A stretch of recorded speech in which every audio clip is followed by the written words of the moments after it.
Jai Guru, welcome. We have a very profound topic today, which we have been talking often on in indirect way, and we have mentioned a little bit about it also, and that is Purnam. You all know the shloka, we have gone through it. And we will go through the shloka and its meaning.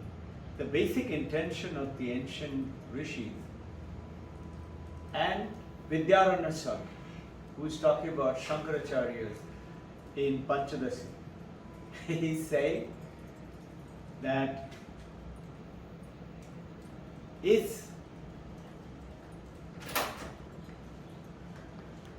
don't set ever a limit to God. So how do we understand this? Now, this is a dualist and non-dualist. These are two things that we are there. So dualists are saying what? God has created this earth, this universe, and the dualist, meaning God is up there and the universe is here, and to an ignorant person, Panchadashi Vidyaranya Godharan explains, to an ignorant person, people on the street, who are not very, to them this world is real, absolutely real. To an ignorant person, is it to a philosopher, to a seeker, to an inquirer, it appears to be real? Vidyaranya answers it beautifully. It appears to be, like a rope appears to be a snake. That water appears to be an ocean, a wave, or a river, or a bundle, or a pod, or something. It appears. And to an enlightened master said, Brahman alone exists. So now notice why we chose this topic today is primarily we set as a dualist. Most of us, we are on the journey of non-dualism through the duality, and yet you and I need to know about this to understand it. It is not experience. Experience is an object and consciousness. But in a non-dual, consciousness itself is the object. Consciousness itself has created. So how do we understand that? And how do we know it? And this is where Vidyaranya says that the enlightened master who knows, like Buddha, like Paramahamsa, like Shankaracharya says in one hand, Brahma Satyam Jagat Mithya. Mithya meaning not real. And Panchadashi Vidyaranya, who is a staunch follower of Shankaracharya, and he is writing it, there are three ways to look at it. So when Shankaracharya says Jagat Mithya, it is actually to those people who do not, everybody understands that. And to other two, who are seekers, inquirers, philosophers in the path.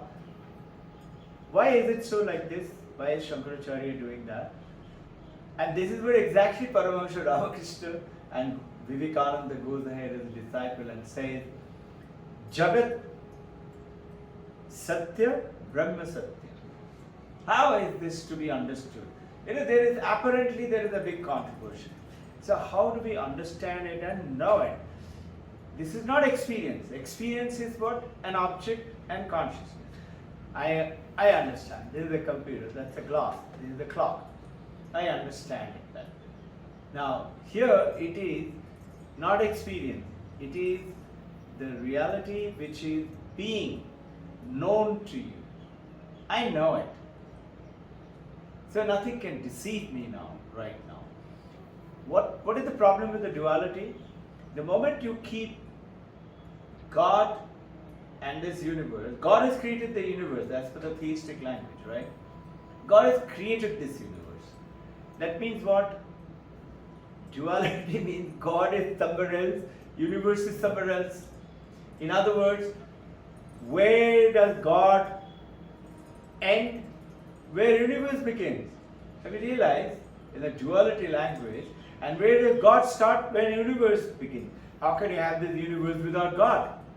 That means this is a godless world. Now this is what Advaita Vedanta brings it to us in a beautiful clarity. So I would take you across classic Advaita Vedanta. We have the spiritual messages, we have the wisdom of the classic Advaita, and Advaita Vedanta has tremendous emphasis on these experiences and talks about the reasons to, that is, we need to come to an understanding with a conclusion, meaning nothing can shake us up about that. And that is the orthodox tradition which I talked to you about already. You know, most of the Buddhists, Jainism, Sikhism, they all think about there is God and there is somebody who has created this universe. And including, they're all talking about how do we remove suffering. Buddhism goes and says there is no God. And there is a beautiful joke. One Buddhist made a picture of God. And what did he do? He made a zero. And that was framed. This is a picture of God. Zero. So what he's trying to say, shunyata. You know what you and I have heard about the term. So very few realize the actual coherent view of the reality. What is real? And see, when you tell a lie, you know it's a lie, you know it's not real, so you're covering up the unreal with a reality, with a say it is real. That's a lie. But if you look at it in a higher sense, the guy who's telling a lie, he's not keeping quiet. He's saying something. But we know it is away from the truth. Who knows? The wise ones know. Now what does it mean? That apparent lie is also there in front of you. It's like the ornaments and the gold. This is, or the waves and the ocean and the water. The truth is that water. Truth is the gold. But apparently it appears as a wave, as an ocean, as a gold ornament, and things like that. So Advaita Vedanta is very nicely bringing a coherent view of reality. Profoundly it is being done. So when we are trying to attain that oneness, understand it this way. Ancient rishis and the modern scientists, they all are covered with, the moment we are talking about it, how do we remove suffering, sickness, disease? This is the aim of all religion. It's saying what? We have to do it through their understanding is mind and consciousness. This body, this mind, this consciousness. And with that mind and consciousness comes in with this very special theory, is the mind is different than the consciousness and the body is different from the consciousness. But notice, it is the waves think they're apparent from the water. Waves think I am different from the ocean. Water can stay separate from the wave or the ocean. Are you with me? Water can have an existence without the wave and the ocean. Like this glass of water. I have a glass of water here. It's not a wave, it's not an ocean. But the waves and ocean cannot be without water. A gold ornament, necklace, baji, tiara, ring cannot be without gold. Then it is not a gold ornament. But gold can decide to exist then away from being a particular shape or a form or a structure. So this is where the Purnam which actually is the Vedantic understanding of its entirety and the depth of this whole universe and beyond. That is coming up with Om. It starts off Purnamada, Purnamidam, Purnat, Purnamudachyate. What does it mean? Om, the Supreme. Purnamada, Purnam Ada. Ada means what? That is Purna, meaning that is consciousness, that is Brahman, that is God. And generally people say, yes, that is God, but God has created this. This is our word. Purnam Midam. Purnam Idam now. One is Ada, one is Idam. Concentrate on these two words. Trying to understand these. I didn't understand all this before. So trying to do research on it and beautiful discovery, so I thought we will share it together and discuss on this. Ada is that. Idam is this. So what does it say? Fantastic meaning. Meaning that Purna, that consciousness, that God is also here. Idam. Meaning this is also Purna, that is also Purna. That is Purna, this is Purna. Its end goes on to say that Purnat Purnamudachyate. That means understanding the moment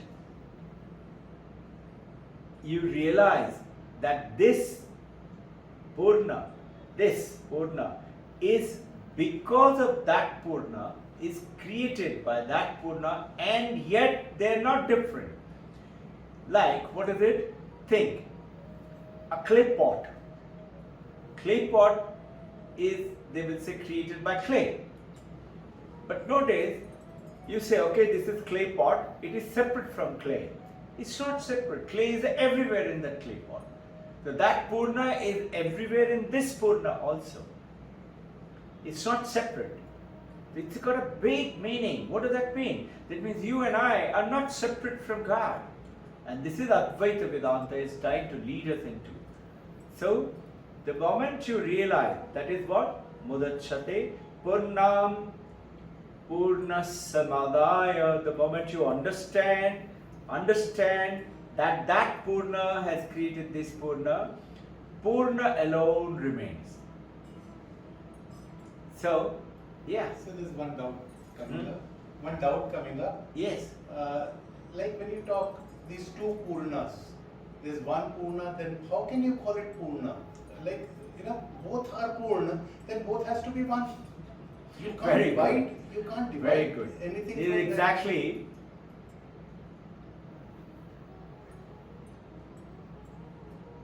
Dvaitavadis, they have no doubt on that. But this is the question which the Advaitavadis asked the Dvaita. Same question. He said that means what? Something is real. Okay? And from there, you've created this. Okay, you're calling it that is Purna, this is Purna. Alright. But how can, whenever you create something from real, it has to be other than real? Absolutely. Yeah, that's what doubt. So this is why, this is Isha Upanishad, who's talking about it is not. Advaitavad says that it is not created. That creation meaning, see, like mother creates a baby. The baby apparently is mother's flesh, blood, everything, and more or less like mother, but it's separate. We all know, our children are not like us. And yet they have certain similarity. They look something like that. But their attitude, their behavior, their mind. But this is what Vedanta is still teaching us, that look, what is created by the mother is only a body, only a mind. That is not what we are talking about. But that Purna, that is that consciousness which is there.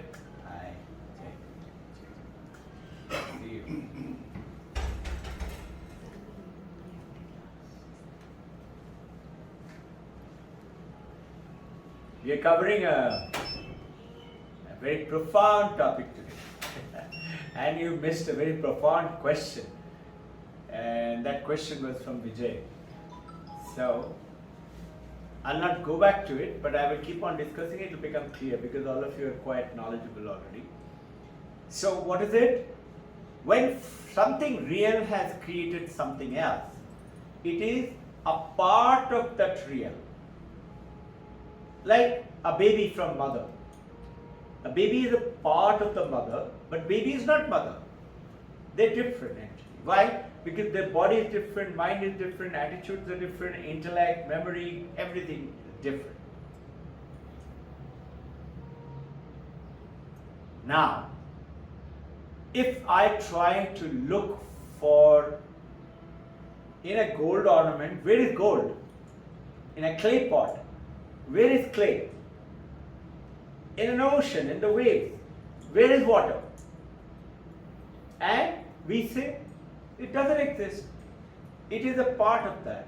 The moment you know that it is the water alone is the iceberg, it is the water alone is the wave or the ocean or the droplet or the, then you realize this, Om Purnamada Purnamidam.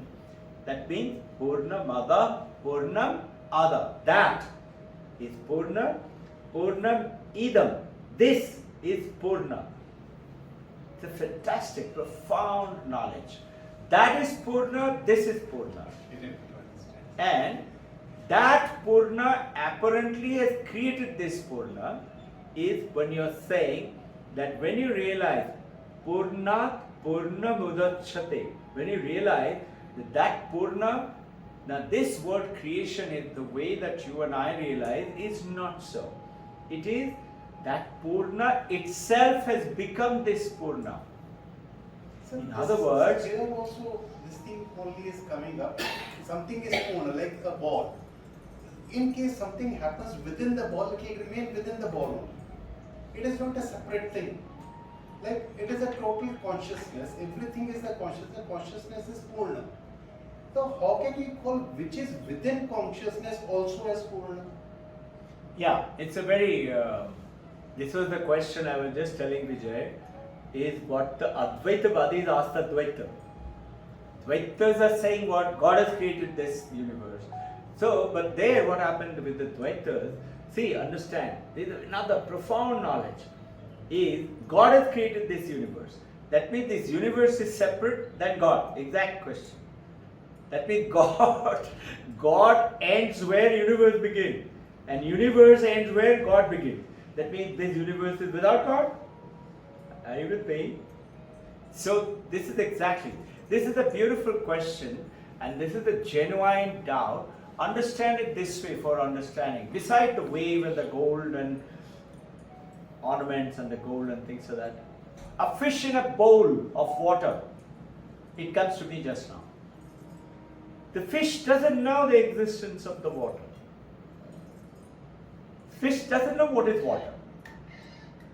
Those who are in this world, the ignorant one, this is what Vidyaranya is giving in Panchadashi explanation. That for the ignorant one, ignorant people, they will think this world is real and we are separate from God and God is powerful, God is up there and we are small and we are fragile and we have got a body and a mind. And what is this body and a mind? Open to suffering, sickness, relationship problem, money problem, and mind with the happiness, joy, sickness, disease, and I'm separate from everybody else. This is what is the mind and the body is going ahead and talking about it. The moment we try to, the moment we understand it, that what is separate, it is not that the essence of Purna which is in all of us, which is that consciousness, that is that water in which the fish exists. It cannot live without the water, but it doesn't know the existence of the water. Even I today, unconscious of consciousness, till you take up the journey of becoming an Advaita. And we tend to parrot it, we tend to just repeat it like that. The other day, we had an annual function, And in the annual function, one of our devotees who keeps coming here, and I asked, so what's the understanding of what you are choosing now? So they just said consciousness. Meaning they know we keep talking about consciousness. Whereas it wasn't that. What is that is, they were hiding behind which is not real, which is something, which is a situation was, which they were talking about a lie. So that's what I asked. I said, what does this mean? They said consciousness. They didn't understand. I said, no, not really. What I'm talking about is holding on to truth and purity. That once you do that holding on to truth and purity, you will see everything else will come about. So now, Vijay, understanding your question, it is that which is the creation. Let's take a crude example, that is a gold necklace is called God, and this is the gold bangle, this is the universe. So where is the gold? Gold is there as well as here. Now look at it in Advaita language. That is Brahman, this is Brahman. That is Purna, this is Purna. And this is what it says. When the understanding is it, Purnamasaya Purnamudachyate and Purnasya Purnamadaya. When you understand that Purna and this Purna is not separate, it is one, then he says Purnameva Vasishtate. Then only you will remain as Purna. So our journey is to do that, is to understand that I'm not a little body, I'm not a little boy or a girl or a father or a mother. I am the Purna, I am this Purna. But we are operating through these.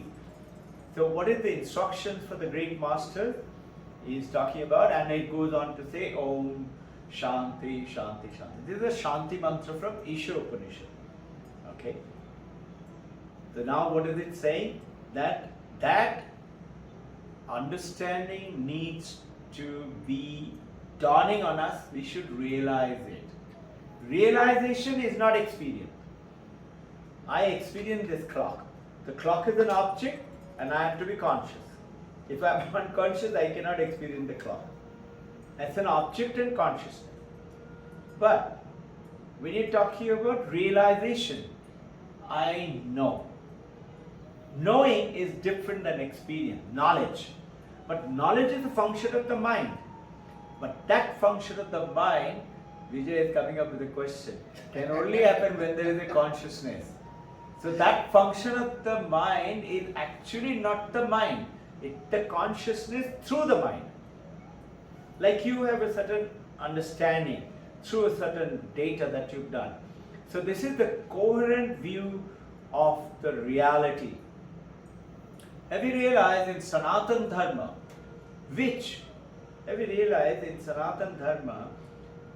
in India, we accept all religion, all practices with even mind. Even in Advaita Vedanta and Vedic, those days, there was Advaita Vedanta, there was Vishishta Advaita, there is Vishishta Shuddha Advaita, and like that Ramanujam and I just talked about Vidyaranya, and like that there are so many. But everybody coexisted peacefully. There are people who say, stop worshipping, I'm talking about in India, stop worshipping God in a statue form. They used to be called Brahma Samaj. Don't worship. Vivekananda was from that. And Vivekananda got very angry with Brahmananda. Both of them are visiting Paramahansa Ramakrishna. Brahmananda goes with Paramahansa Ramakrishna to Kali Mandir. And Vivekananda is firing him later. Why are you going there? You're worshipping now Murti, Kali Puja. And then eventually one day when Vivekananda realized it by the grace of Paramahansa Ramakrishna when he touched him. And before that, Paramahansa Ramakrishna told him is who? Vivekananda. Why are you pushing him? Everybody must form their own opinion, own prophet. You and I are not supposed to be influencing anyone for anything. We should bring the truth and let it be. So it goes ahead and saying, this attaining fulfillment, coherence of realization, must have that come across the understanding of the mind and the consciousness comes the moment you start to realize self. Self. Me, myself. I'm not body, I'm not mind. There is something called self. The moment you do that, the Western mind is also talking about that. And this is where is coming in. So that Om, which is infinite, which is Brahman, is Purnamada, Purnamidam, Ada and Idam, both are Purna. And the moment you start to realize and know it, then Purnamiva Vasishtati, that alone stays, which is the classic Advaita understanding, classic Advaita understanding. Otherwise, what is happening today, if you and I realize that infinite and the finite differences, we are not realizing that finite, this world is finite, you and I are finite, and that world apparently is infinite. But this finite and that infinite are not separate. Actually, they are one. So, understanding that question in another is, you've heard about Paroksha and Aparoksha, right? Panchadashi, remember? Paroksha is which is beyond our senses, and Pratyaksha which I can perceive it. But what is Advaita Vedanta doing here? Is it getting difficult? That which I cannot perceive with my senses and that I can perceive with the senses, Advaita Vedanta brings both of them together and says, this is it. Meaning, which is beyond senses, which is within senses. They are not separate. And there is a beautiful word for it also. So, Paroksha, beyond the range of our senses, which is, you can call it Supra.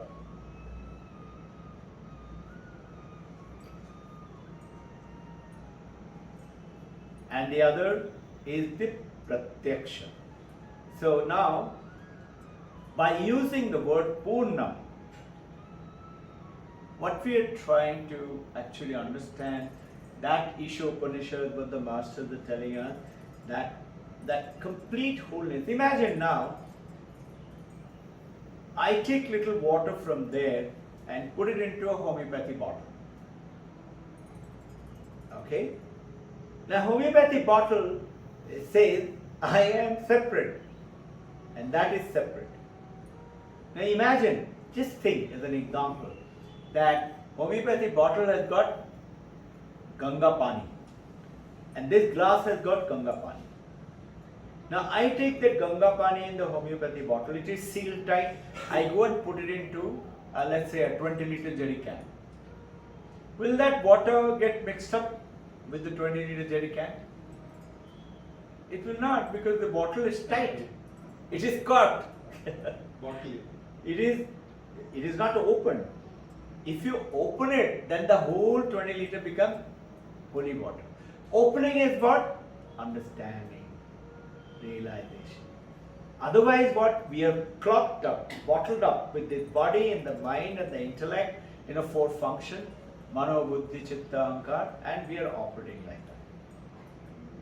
So, by using the word Purnam, that is Purnam, this is Purnam, and they are exactly the same thing. That one alone. Yeah. When I understand Purna, but calling Purna this and that, is it not a fallacy for the word Purna? Yes. It is. Why has been brought in Ada and Idam? Yeah. That this and this. That. When you say this and that means it's not Purna. It is a very good question and profound question. Why has that Ada and Idam been brought in? That and this is because that's how we look at the world. We are always looking at that word. So the Advaita Vedanta is what? Advaita is not two. And Dvaita is two and more. So Advaita Vedanta, when it's taking us to the true knowledge and the wisdom, it's saying not two, only one. But we think that and this. I am not like that. I am like this. This is me. That is you. Why? Because the body, mind, etc. And so what happened? The moment we do that, and what is the intention of this profound topic is that word which I talk about, that Pratyaksha and Paroksha, both being brought in together. Vedanta uses the word is slightly strange, bhadita. Bhadita means it negated, saying they are not separate. It is one. It appears that Pratyaksha, which I can perceive with the senses, and Paroksha, which I cannot see without, it's beyond my senses, that beyond sense and within the senses, they are not separate, they are one. That I cannot perceive is because of the limitation of what? Tell me. Which I cannot perceive. Let's say I cannot see what is inside the Mars. Why? Understand? Tell me. Limitations of the senses. Absolutely true. Thank you. It's because of the limitation of who? My little body, my little mind. It's nothing to do with the consciousness. Consciousness is there also, here also, created that also, this also. It is like, I don't understand. Have you noticed? It reminds me of a beautiful joke. And Shadhavan brought me to that joke. You know, there's an ardent devotee of Jesus Christ and a very faithful person, devotee. Jesus Christ, God, comes into his vision and says, I am really happy with your faith. Tell me, I'll give you one boon. Ask me, I'll give it to you. So the devotee said, Sir, I always wanted to go to Hawaii, but I'm scared of flying. I want to drive. Can you put a bridge across from here to Hawaii, across the ocean? The God said, listen, can you imagine the problems of the logistics? Can you imagine creating pillars on top of the ocean and how difficult it would be? Ask me something else. That is not appropriate. Ask me something else. So, Shadhavan is laughing. So, the devotee says, okay God, you see, I'm married 4 times. And all of them called me, all my wives called me, you're very insensitive, you're very selfish. I want to know, how do the girls think? How do they assess any object? How do they say what they say? How do they think what they think? And can you give me the true knowledge of the inside of the mind of a girl? So there was a long pause. After some time, God says, tell me, how many lanes do you want on that bridge? This thanks to Shadhavan. So this is what it amounts to, what you say. You understand? It is that it appears. Appear is what? Who? Those are seekers. Otherwise, what is it? This world is real. This is what is also Vidyaranya is talking about in Panchadasi. This world has 3 realities. Number 1 reality for the ignorant one. Ignorant ones say what? This world is real. They don't understand anything else but the touch and taste and smell by the limitation of their senses. I haven't been to New Zealand, but I know New Zealand exists because I've studied about it and I read about it. But when I go and experience it, I'll know it better. Okay. Go to moon, I'll know it better. Okay. This is what is the first, is the ignorant one. Second is the seekers. Seekers are the knowledgeable one. They are philosophers, they're searching for it. To them, it appears to be real. Rope appears to be snake.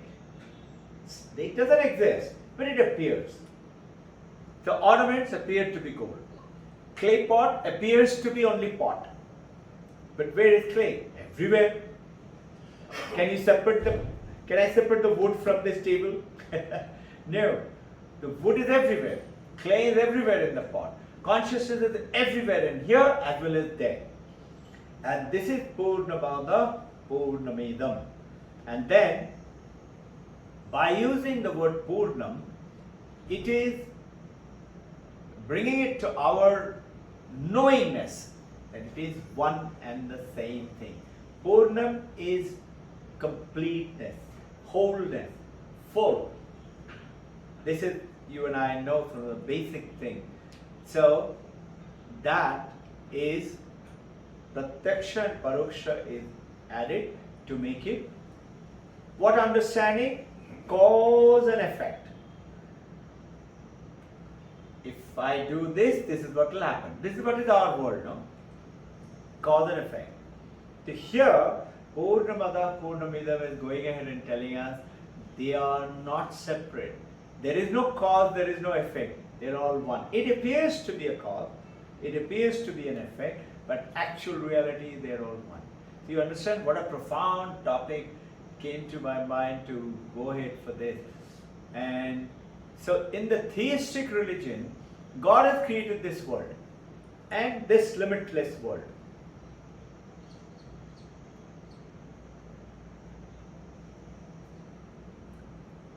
And apparently, from that this has been created, which is what Vijay sir is asking the question. But the mantra is saying, no, nothing has been created. It is the same thing which appears to you like this now. But it's the same thing. Now, there is no difference between the cause and the effect. The traditional theistic religion, that is the Dvaitavad, God is the creator and God, we have already covered that. Apparently, where is this universe end? Where God begins. And where God ends, where universe. That means this universe is without God, which is absent, which you cannot think. And that is why there is a beautiful statement with which we started today. You cannot put a limit to God. He is infinite, He is everything, He is everywhere. Some say, worship God like this. Some say, worship God like that. So you notice in Sanatana Dharma, God is worshipped as Kurma avatar, Varaho avatar, Matsya avatar, meaning what? Worship fish, worship God as a tortoise, worship God as a pig, worship God as Ardhanarishwar, that is half woman, half man. Sanatana Dharma. Worship God as woman, worship God as man. But have you realized in Sanatana Dharma, understand it this way, the profound message that Mother Kali is not. You can read on your personal branding and What was that? Okay. Someone talking. That Mother Kali is not complete unless there is Shiva. Mother Durga standing with 4 children. I don't know if you have ever noticed in a Durga Mandir, Durga Mandap. One corner in the sky on the right hand top side there will be a little Shiva. Either a statue or a little Shiva's face is there. Without Shiva, Durga is incomplete. And Saraswati, Lakshmi, Kartikeya, Ganesha. See, who stops us from worshipping an elephant head god? Sanatana Dharma tells it. But if somebody goes and says only Ganesha is God, nothing else is God, that is wrong again. That God can be in any form, anywhere, in anything, no form also, which is Advaitavad is saying. So why is it that we are following all 4? Bhakti Yoga, Jnana Yoga, Raja Yoga and Karma Yoga.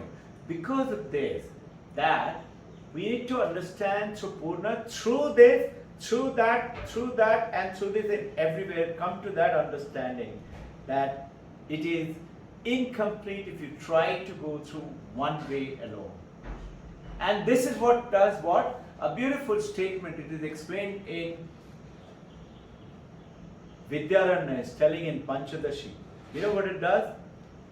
It relates to, it will give, supposing it is incomplete. Supposing I say only without form is God, which Vivekananda tried to say. And Paramahamsa Ramakrishna said, no. Yes, that is God, this is also God. And just imagine, Paramahamsa Ramakrishna, first time, he broke all barriers and started worshipping Mother Kali as goddess and Mother. Not only that, he realized God absolutely first time in the history. Till today nobody has ever done it, and we do not know ever will somebody will do it. Just take an example. No one has ever done it till today. Vivekananda goes ahead and tells the world about Vedanta, but notice something. He never took the picture of Ramakrishna Paramahamsa. He never carried it with him. He never talked wherever it is there was a Ramakrishna there. In fact, in Mayavati, there is one Advaita ashram, which Vivekananda only created. Two of his disciples came from UN and he gave them the task. They had become monk, husband and wife both, and both of them had become a monk, and they were in Ramakrishna order. He told them, you build this. And Mayavati, when Vivekananda went back after about a year or so to see how they're going, he found one of the brahmachari who was doing worshipping there. He had put Paramahamsa Ramakrishna's picture. You know what Vivekananda said? Vivekananda said, oh, the old man has got in here also. Imagine, he's talking about his own guru. That brahmachari and there's other monk over there, they felt very insulted. What? This guy has gone to America and he's forgotten about what is all this? They wrote to Holy Mother Sharda, those days, postcard. Mother, you have to stop him. He is teaching us wrong thing now. You know what Mother wrote back? Holy Mother wrote back that your guru was ardent Advaitavadi. What Vivekananda is saying is not only the truth, he is the only one who understood him. You continue to do what he is telling you. And today, so this is where he never wrote. Somebody asked him, why don't you write something about your guru? Telling Vivekananda, why don't you write something about your guru? He said it in Bengali. If I try to describe Shiva, I am afraid I make him a bandar. Bengali, he said, Shiv korte giye badur kore debo. If I try to, how can you, words are beyond limit of, you know, this we had talked about in Advaita Vedanta, that Shankaracharya is explaining, there are the 6 limits of a word, and Brahman is beyond all words. Paramahamsa Ramakrishna says what? The Brahman is the only thing which is not been touched by a human tongue. Jhutha nahi hua hai. Jhutha is whatever you touch with the tongue. Either it is not Jhutha. Meaning you cannot explain what is Brahman. It's beyond all words. So, the exact question, what you asked me, I had written it down here. The non-dualists asked the question, I'm reading it out, okay, for you to understand. Non-dualists asked this question. Dualist schools of Vedanta say what? I'm just reading it out. God is real and this manifested universe is also real, but 2 realities. That's why they call it Dvaita. Okay? This is what Ramanujam. Are you with me? Dvaita Vishishta Advaita. He is Dvaita Vishishta Advaita only, but Dvaita. So what is it? The dualistic schools of Vedanta say God is real and this manifested universe is also real, but 2 realities. So Advaitavadis asked this question, which Vijay asked me. Non-dualists ask this question to the dualists. If that is real and something, this, which came from the something which is other than this which came, if something is other than reality, what happens to it? It becomes not real. Anything from real, if it is taken out, it is not that. It is taken out from there as per the dualist explanation. Are you with me? Yeah? It cannot be the same thing. So, mother gives birth to a baby. That baby is not the same as mother. Creation is going on, but it's not the same. Each one, including twins, are separate from each other. There is none which is identical to this That gives universe. a very nice perspective it gives, like mother and child, what you say. I look it in the perspective of whole consciousness and we. And there, this Vishishta Advaita little convinces me more. Little convinces me more. This Vishishta Advaita, like in case you see mother and the child is there within the mother. Slowly. Vishishta Advaita. Convinces me little more rather than absolute Advaita. Rather than Advait. Yeah. Vishishta Advaita convinces me more with this example of your mother and child. Like mother is a whole consciousness. Right. The child is within. Child does not know everything, though it is surrounded by the total consciousness, but it is a separate identity. The same thing Vishishta Advaita also teaches us, that within that consciousness there is one Vishnu, which is a Karta Dharta of entire universe. But see, But it is within that but consciousness. Vishishta but it's Advaita separate. is worshipping Vishnu Yeah, Vishnu, sorry. Yeah. as separate.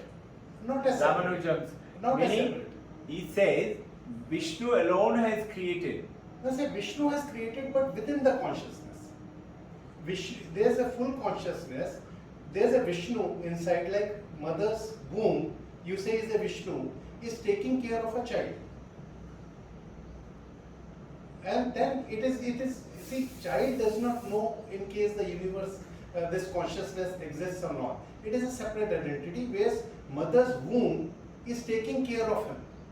So that mother's womb is a Vishnu. It is applicable when you're talking about it in the form of a physical creation.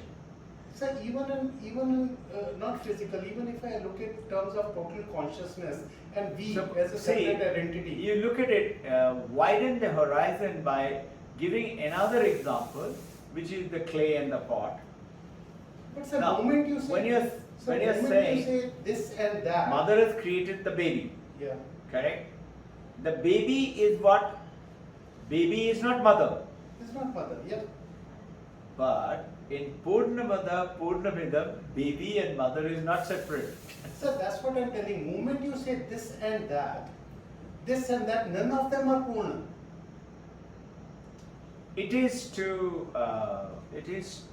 This is why the dualist versus non-dualist question. That's what it is. And this is exactly what the non-dualist said, that if you say it like that, that means what? It is separate. That means now look at it, that statement of Vidyaranya. Where does the baby finish and mother begins? You understood? Okay, I'll give you another example, Vijay. Good questioning and good point, and I would like all of you to keep asking questions. And until we do that, we do not get the clarity. I'll give you one more example. Which is your favorite? Vijay doesn't know, I know that. And what is that? Hanumanji was asked by Rama. What do you think of me? Rama is who? Advaita, only one.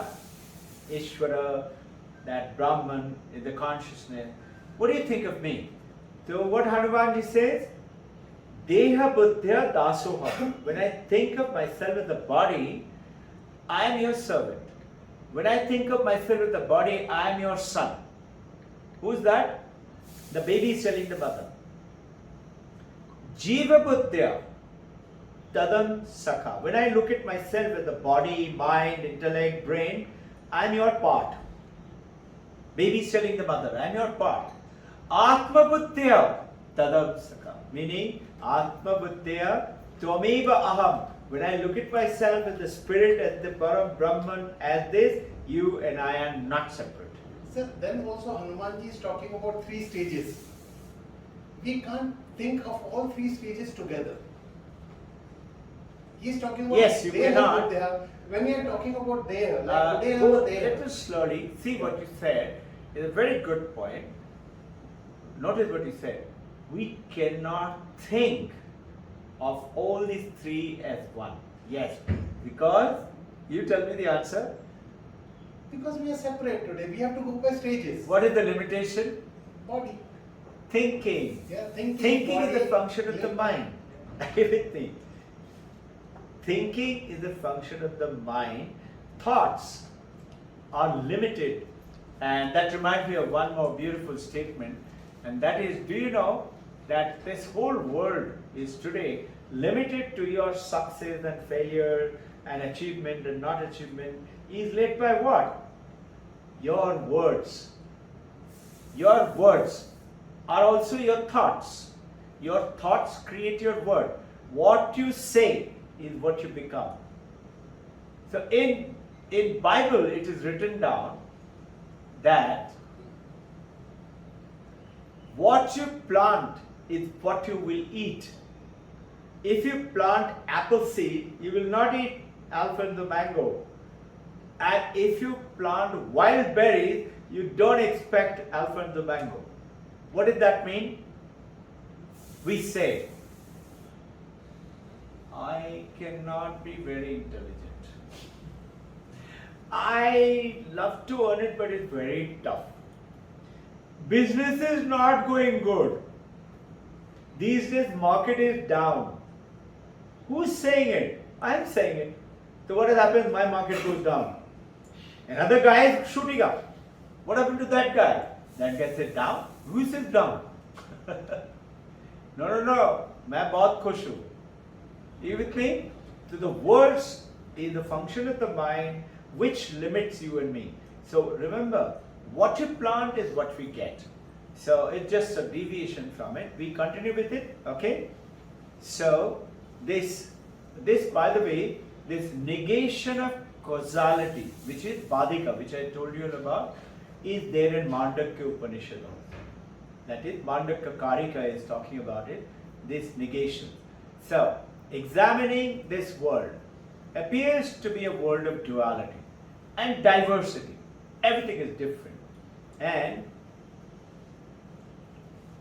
which is filled with pleasure, pain, life, death.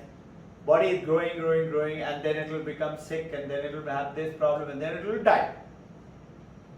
But the beauty is that Sat Chit Ananda, understanding of the Brahman, the moment you realize Sat, it is not the body, it is the existence, which has taken the form of the body. When we meditate, you say, infinite ocean of existence has created this body and this mind. But I am the existence, Sat. I am the Chit. I am the consciousness. And Sat and Chit are not separate, they are one. That Sat and that Chit is not separate, they are one.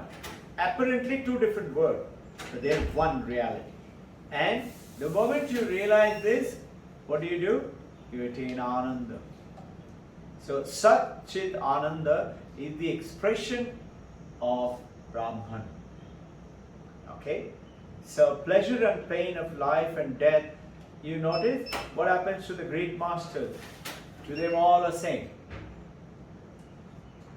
So you will recollect Paramahansa Ramakrishna, 3 days to go, and Hari Maharaj, Turiya Maharaj, later on became a monk, great Advaitavadi. He comes down as a brahmachari and he says, Thakur, how are you feeling today? And Thakur said, he had a big cancerous growth in the throat, he couldn't eat anything. So he said, can't eat, throat is pain.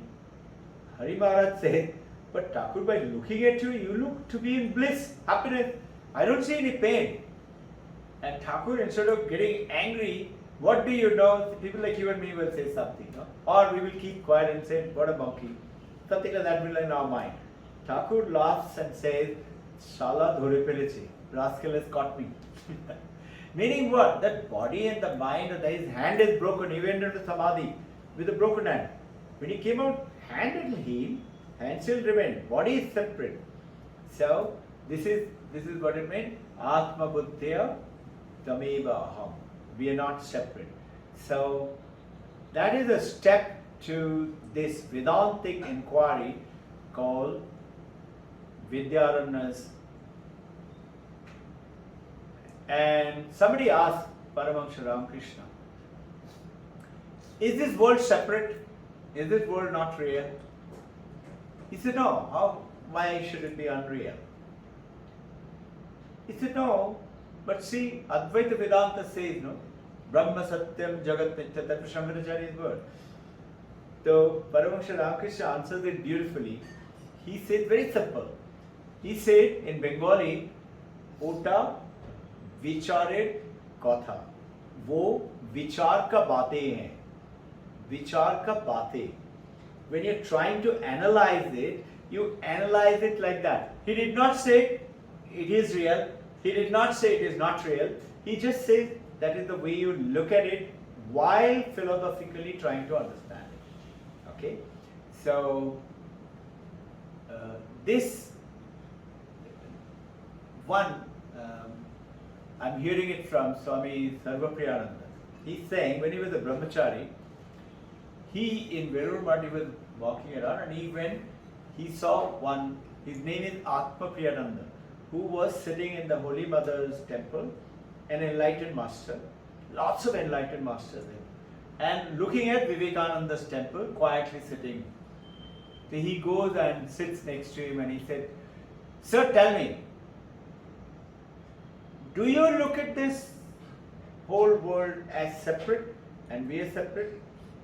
So Atma Priyananda, who was the disciple of a Shivananda, a great enlightened master, he says, "No, why should it be separate?" So Atma Priyananda says, I tried to push him a little bit. By how? He said, "Do you also see it like that?" Meaning, do you see that the whole world and you are not separate, you are one? Trying to poke him to say something. So instead of answering him, Atma Priyananda says, he gives a story that Buddhananda was then the president of Ramakrishna Mission in Delhi. And he had another very senior enlightened master living with him who was actually senior to Buddhananda.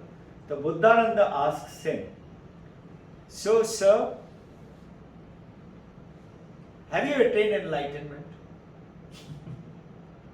To the senior monk who was actually enlightened master. So now Atma Priyananda is telling Sarva Priyananda the story. He said, Buddhananda asked him, so the senior monk looked at him and smiled and said, "If I say yes, will you believe me?" And this Atma Priyananda to Sarva Priyananda, he didn't give the answer. Are you seeing the whole world as one, not separable with you and him?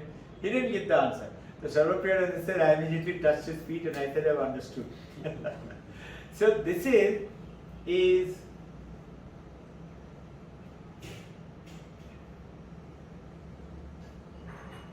the snake in the rope, which we talked about it. Okay? Or Shankaracharya in Panchadashi, Vidyaranya. What is it in appearance?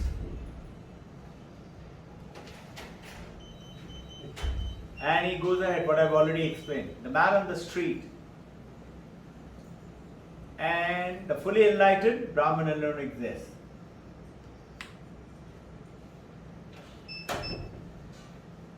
Not bad, you're doing pretty good. So, Swami Vivekananda says, which is the topic of today, you cannot limit God by your mind and thought. And Vivekananda said, you cannot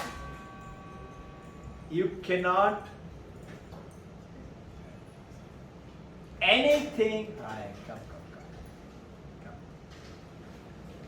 You cannot experience anything in this universe which is not God. You understood? Mind is got distracted. Okay. So now, in Advaita Vedanta is true in that case, whatever is real and whatever apparently is not real. But reality and not reality, both are actually one, and that is that. So what is not real? That is Maya, creation of the God. And that is what it appears to you and I as the snake by looking at the rope. So non-dualistic and dualistic understanding. So now, formless apparently cannot be with form. The moment people say, it creates what? Raga, Dwesha. This is as per Panchadashi. Meaning what? Hatred, anger, jealousy, greed, not understanding. So what happened? Christianity, Islam came to India and said, they're saying this is God, break it. Break the temple, break the thing. This is what he said. It is nothing else. It is not understanding, not knowing. Not knowing. It is incompleteness. If you say only Divine Mother Kali is to be worshipped or Durga is to be worshipped, not Shiva, it is incompleteness. Only Lord Ganesha is to be worshipped and nobody else is God. I asked the other day, who do you worship as? He said Lord Ganesha. So meaning, this is all our limitation of understanding. It is not that that is not God or this is God. It is everything. You cannot limit it. And this is what it means is when you say you see God, Divine Mother, in your husband, in your wife, in your children, in your parent. So look at it this way. Purnamada, Purnamidam. Purnamada, that is God, this is God. This universe, this world, this earth is also you and me. So that means what? You and I also have the same God. We are limited by because of our limitations of our mind and thinking. And the moment we realize that, in between, now where are we? We are that philosopher seeker. We are trying to research. The moment you realize it, then you attain that oneness. So if it is with form and you deny that it cannot be formless, it is incomplete. If you say it is formless and it cannot be with form, that is also incomplete. And if you say it is with form but it should be only God, has to be a male form and not a woman form, it is incomplete. And if you say it should be only female form and not a male form, it is also incomplete. So that is all. Ardhanarishwar, Kurma Avatar, Varaha Avatar, God has been worshipped with various.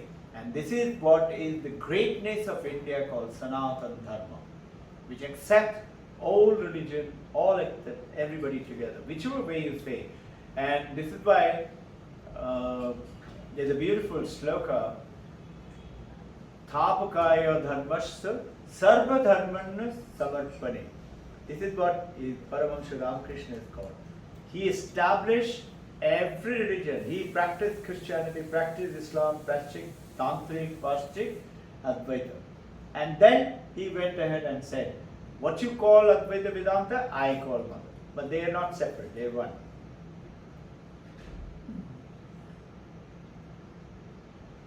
So we have Narasimha Avatar, man, lion form. So there is no complete and incomplete, and what it creates is Raga Dwesha. It creates hatred, anger, destruction, and never set a limit to what God can be, never set a limit in the infinitude of the ultimate reality, which is Purnam. Okay, this is the understanding of today. So, how do you then make it logically philosophical? Logical a worldview of the God. See, most of the people around the world, they want to understand it through logic. So, a logical, a worldview of God for an American, for an European, for a Chinese, for a Japanese, for people like you and me in India, we want to know, okay, all right, but tell us, explain it to us, how? So this is what it said, make it a part of your living life. And unique thing about Advaita is, it is something not else to be attained. In Advaita Vedanta, you and I say, no, we have to become one. Meaning what? It is something else which I have to become. So Advaita Vedanta says, when you attain oneness with God, when you become infinitude, you become one with God, you become Paramahamsa, Buddha, Jesus Christ, he says, Praptasya Prapti. You already are. Only thing you know it now. And Nivrittasya Nivritti, meaning what do you remove? You say you remove ignorance, no? He said that was never there. And Praptasya Prapti, what do you get? Which you already are. You just come to know about it now. And this is beautiful about Advaita Vedanta. So, what is Nivrittasya Nivritti?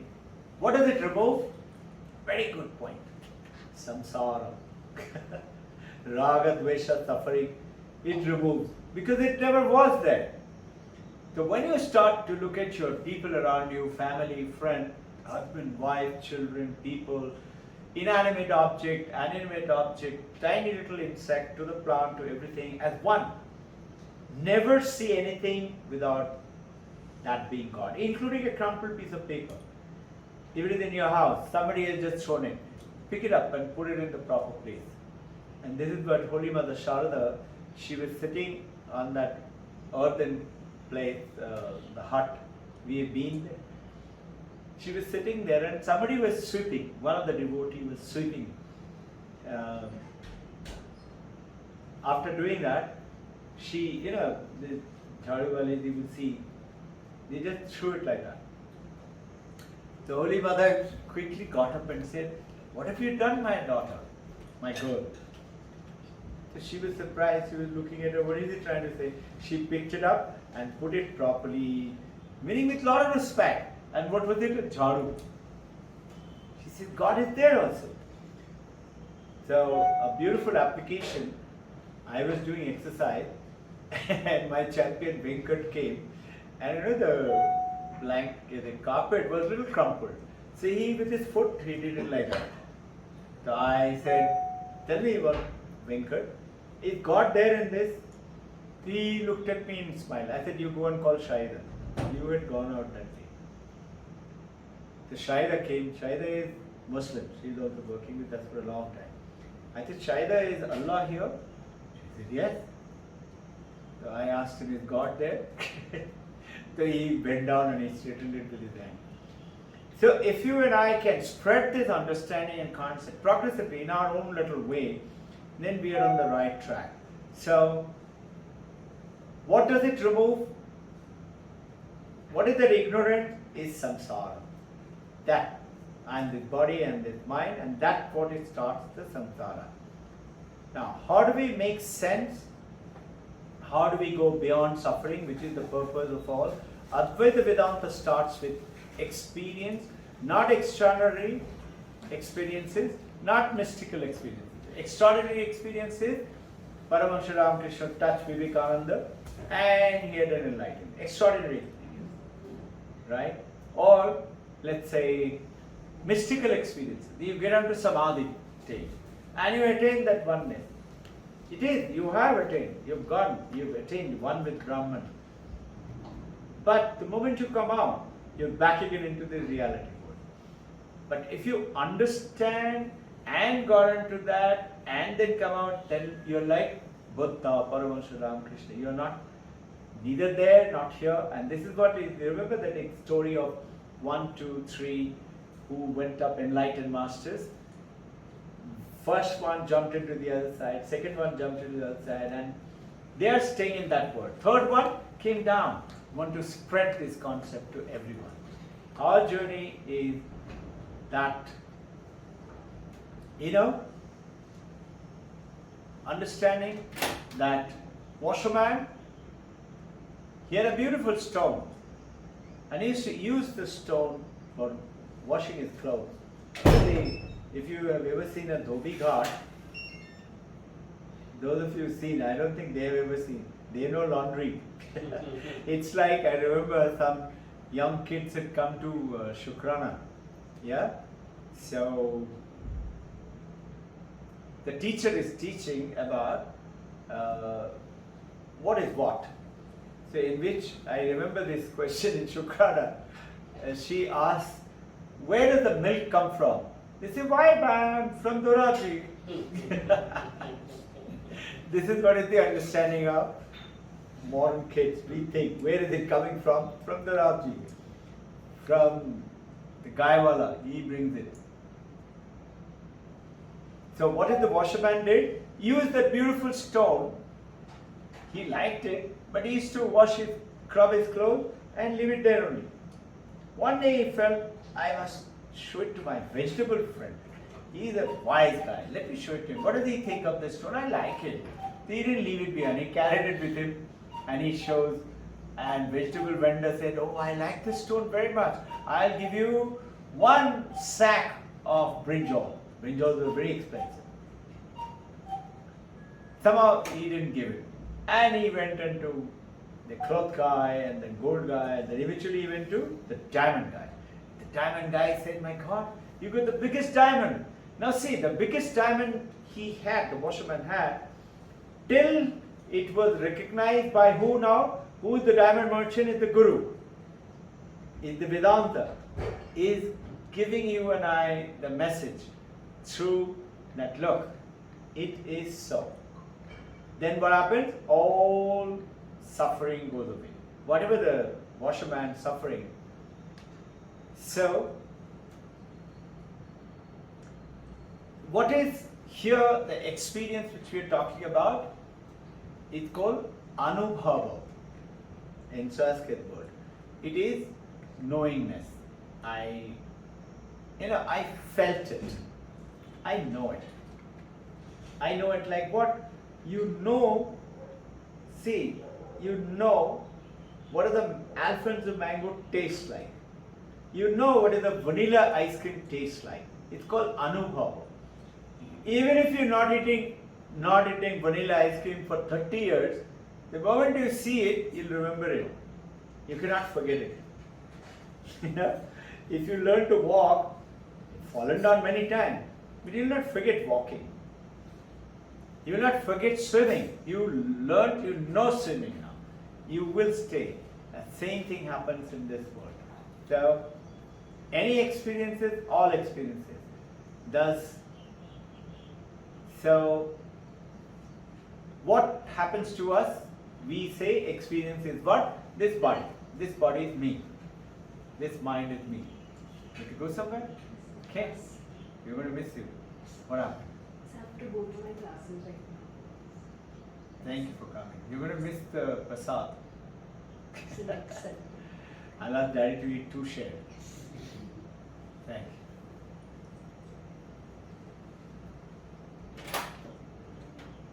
So what appears to us? This body,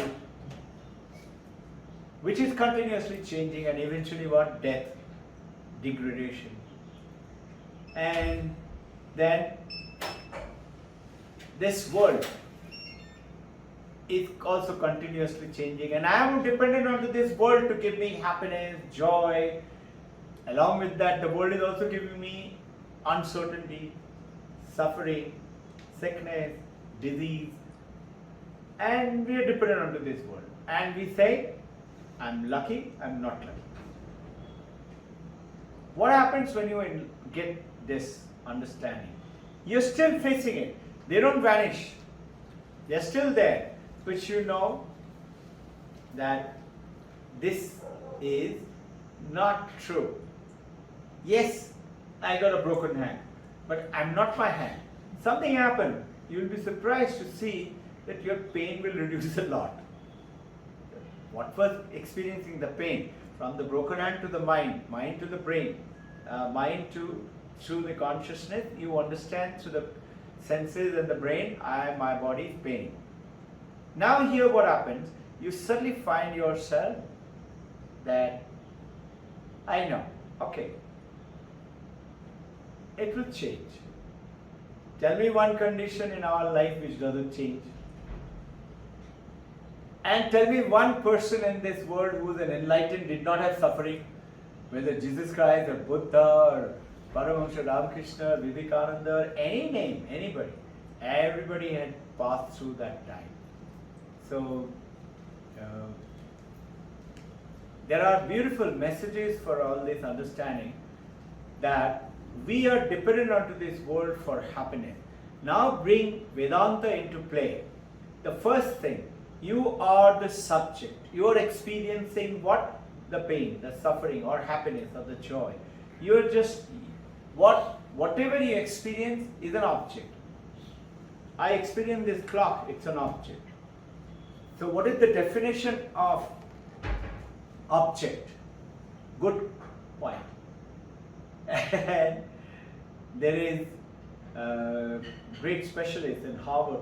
He's a Bengali gentleman, specialist, doctor. He teaches there in Harvard. He said, anything that objects consciousness is an object. Confusing?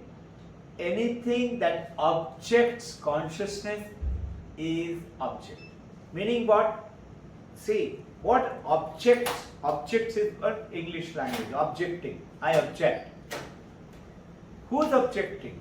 That object is objecting. Supposing I give you a crude example. So what is an object? What is this clock? What objects consciousness is object. Funny definition. He's a Harvard PhD. What does he mean? See, I see that wall. I don't see beyond that wall. Why? Because the wall is objecting my visual lens. So what is it now? What I see is an object. What I see this clock. I don't see behind this clock. So this is an object. Anything that objects to my consciousness is an object. In other words, whatever reflects consciousness is an object. What is object and what is subject? Everything in this universe is an object, including your mind, your thoughts, your anger, your jealousy, your yes, yes, no, no, whatever you call it. Everything is an object. And what is subject? You are subject. So continuing, consciousness or awareness is always on the same side of the subject. There is no difference. I can never identify or objectify your consciousness. So, understanding.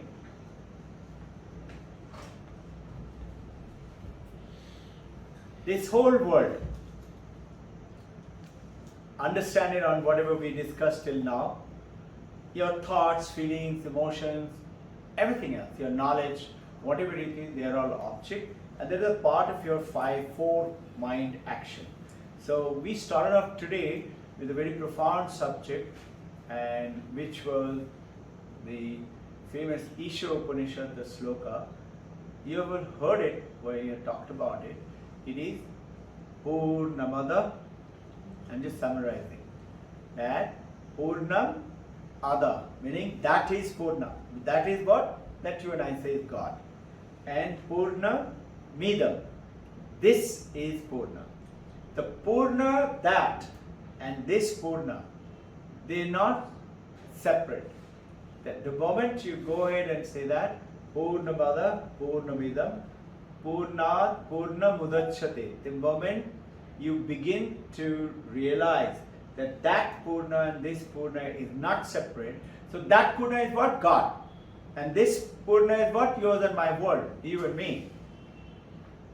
The powerful statement of the Isha Upanishad is that we are not separate, we are one.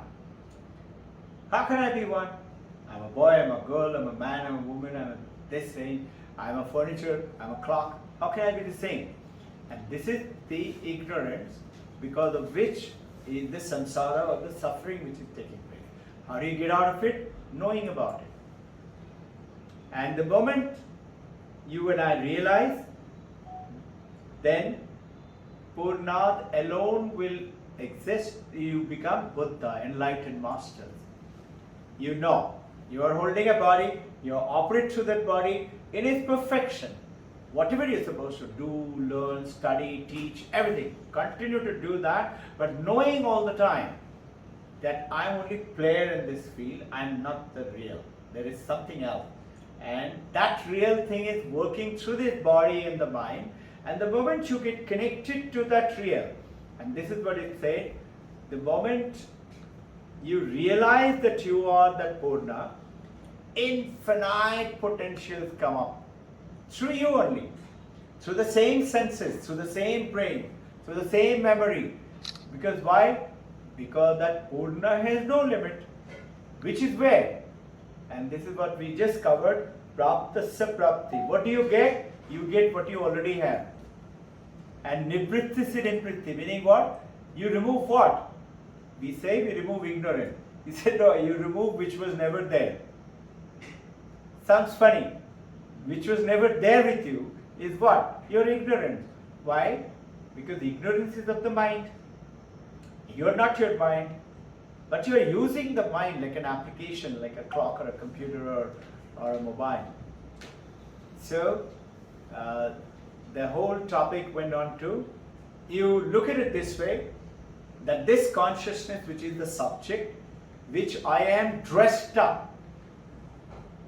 I is who? The consciousness. Dressed up in what? The body, the mind, the thoughts, the memory, the ego, the feelings.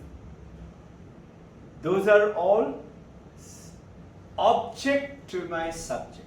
I am using all of them, but I am not that. Because they continue to change. Soon enough this body is going to grow old. Soon enough this body is going to fall sick or have great fun or great joy. But it's going to end. Moment you realize that you are not that, what happens? Even in the worst of the suffering, you're calm, you're peaceful, and you realize I'm not that. Whether the suffering or the joy, both are, it's called even-minded. You become even-minded. In Bhagavad Gita, Brahma Sutra, and Upanishad, they all call one thing called Vedanta. And this is what is the essence of our understanding and teaching. Our close example will be in deep sleep. In the deep sleep, we wake up. We don't remember anything. And we say, what is that state? It's the state when you were actually experiencing, okay, in the deep sleep, experiencing what? Absence of experience. But you were there. You is who? You are that true you. In the body, in the awakened state and in the dream sleep state, you are experiencing duality. Now, continue in this light and deep sleep. I will finish up today's with